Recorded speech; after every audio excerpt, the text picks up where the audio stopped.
told you that I was gonna be filming all of January's videos in front of this crooked ass tapestry and you didn't listen and now you're complaining about it again. But what did I just say? I shouldn't have yelled at you. Hi, my name is Renae. Welcome to my channel, or welcome back to my channel.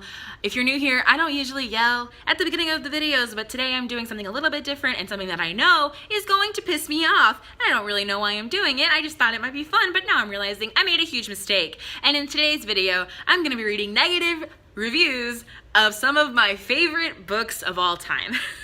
And the reason that I started yelling is right before I started recording this, I pulled up all the reviews that I screenshot off Goodreads, and it made me mad. Basically, between the title of this video and what I just said, you're smart enough to understand that I went on Goodreads and I found some pretty harsh one-star reviews for 5 of my favorite books ever, and I'm gonna go ahead and read them and talk about how I feel about them, which, as you can tell, is perfectly fine and calm and cool and collected and great. The first one's not so bad. I'm actually gonna read 2 one-star reviews for one of my favorite books of all time, which is Harper Lee's To Kill a Mockingbird. And the first one says, "The Southern language is barely comprehensible." This one tickled me because my books are also written in a Southern dialect most of the time. And it didn't really occur to me that some people don't like that. The next one says, "It was a good book, but too many racial stuff I don't like, but overall, good book." A 1 star because it was a good book, but too many racial stuff. Hey, hi, V. Renae here. To Kill a Mockingbird is about racial injustice. If you didn't know, it's not about mockingbirds. You don't learn how to kill any of them. It's literally only about racial injustice in the South. This has been your PSA. If you didn't know, save yourself from reading it. It's about racial injustice. I don't really know how there's too much racial stuff in a book about racial injustice, but okay, Dylan. This video is gonna make me sweat. I already can feel. The next book I'm gonna talk about is L.J. Smith's The Forbidden Game trilogy.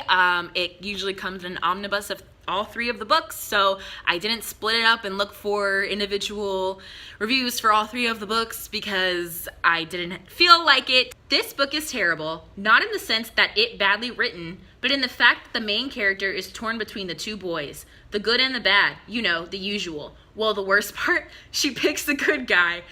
Even though it's obvious the bad boy is not only better, but also the bigger man. It's really a shame. So why this book totally reeked. Honestly though, I kind of agree. Tom kind of sucks. A little bit. He's nice, but a little bit. Oh my God. I forgot about that one. It's pretty good. Okay. Not so bad. But it's a early 90s, I think, trilogy YA about a beautiful, pure girl and king of the goblin devil elves. Who the hell do you think she's gonna end up with? The jock from school. She's not gonna end up with the goblin elf king man who's mean and traps her and stuff. No, of course not. How can you be mad about that? She should have ended up with Zach, her cousin. I know that sounds weird, but you should read it and you should listen to the Teen Creeps episodes where they talk about the Forbidden Game and you'll understand why she should have ended up with her cousin Zach. The next one is a book that was hugely inspirational to me in my writing journey, which is Beautiful Creatures by Cami Garcia and Margaret Stoll. Ugh, sad face. How can something so completely vapid have so many pages? And more books in the series? You've got to be kidding me. Which, that's fair. We only needed the first book. 563 pages of Lena droning on and on about how she'll turn dark. 563 pages of looking for the answers in the Book of Moons. 563 pages of Ethan pining for Lena. Barf. This might be one where the movie is better than the book, since I assume the special effects might be somewhat decent. Oh, you sweet summer child. This review was written in 2013, a simpler time, a better time, when we didn't have the abortion of a Beautiful Creatures adaptation that we got. But I do agree that we didn't need all the Castor Chronicles. Sorry. The next one is a book that I literally haven't stopped talking about for a year. It was my #1 favorite book I read in 2018. It's one of my favorite books of all time. It is A Head Full of Ghosts by Paul Tremblay. 1 star for nailing the blogger voice, though I want to rescind that star for using spaghetti sauce as a recurrent motif. Yes, spaghetti sauce. And another deduction for trying to ape maybe the greatest horror story ever written, the yellow wallpaper. And another deduction for telling this as both a reminiscing frame narrative, gag, and possibly the least convincing 8-year-old narrator in history. The premise was promising. Cash-strapped family turns to film crew to produce their daughter's possible demonic possession for reality TV. But overall, this was just messy.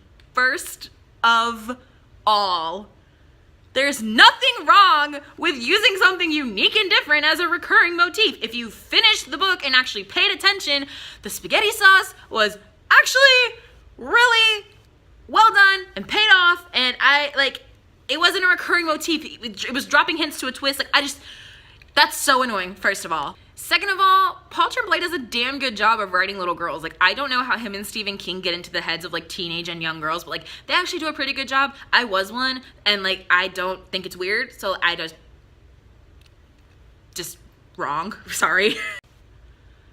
And if you're gonna bite on him using the yellow wallpaper, you might as well just not read the horror genre, because everyone borrows from the classics. I don't know what the problem is. Why? I don't know. Last but not least, one of my favorite YA contemporaries, Jandy Nelson's I'll Give You the Sun. I just could not get into this one. I didn't enjoy the writing style at all. The non-stop artistic metaphors were way too much for me. Almost every other sentence has some crazy metaphor, and rather than adding to the story or character development, I just found it all distracting. Quote, Jude barfs bright blue fluorescent barf all over the table, but I'm the only one who notices. Seriously? Seriously, it's poetic, it's metaphorical, that is from the point of view of someone who is artistic. Are you just a flat manila envelope inside? I don't understand. People think in bright metaphors sometimes. Are all your thoughts gray? I don't understand. Maybe I get the writing style's not for everybody, but how can you say it doesn't add to the story? That is Noah's voice. That quote is Noah. It's his personality. It's him. So how can you say that doesn't add to the character development when it clearly speaks volumes about who he is as an artist and as a child and as a man, becoming a man?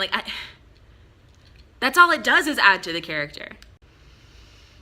On that note, I'm gonna go take a walk before I punch a hole in something.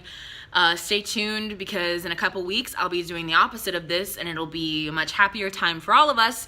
But until then, I make new videos every Saturday. They're usually not this angry, and I will see you guys next Saturday. Bye.